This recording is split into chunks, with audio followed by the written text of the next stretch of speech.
Assalamualaikum warahmatullahi wabarakatuh.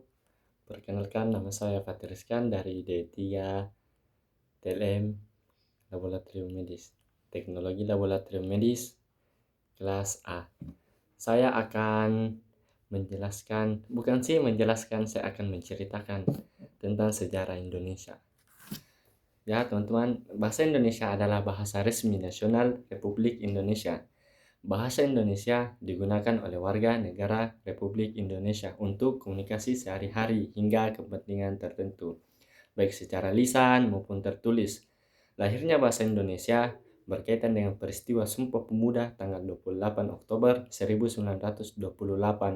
Bahasa Indonesia awalnya merupakan bahasa Melayu yang menjadi lingua franca atau bahasa perhubungan di Nusantara kala itu.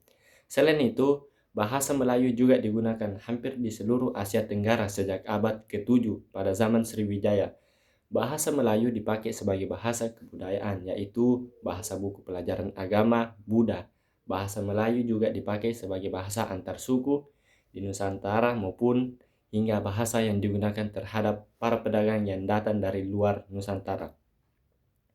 Bahasa Melayu kemudian menyebar ke pelosok Nusantara bersamaan dengan menyebarnya agama Islam di wilayah Nusantara.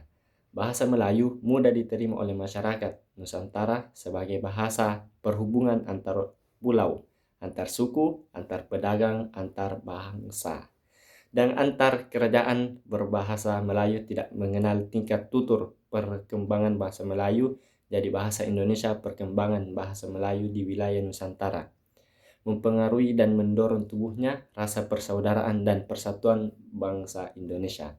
Komunikasi antar perkumpulan pada masa itu juga menggunakan bahasa Melayu. Lalu, pada persiapan Kongres Pemuda tahun 1926, para pemuda masih mempermasalahkan tentang sebutan Bahasa Persatuan Indonesia. Kemudian M. Tabrani mengusulkan bahasa Melayu diganti dengan istilah Bahasa Indonesia, dan hal ini pun disetujui bersama pada 2 Mei 1926.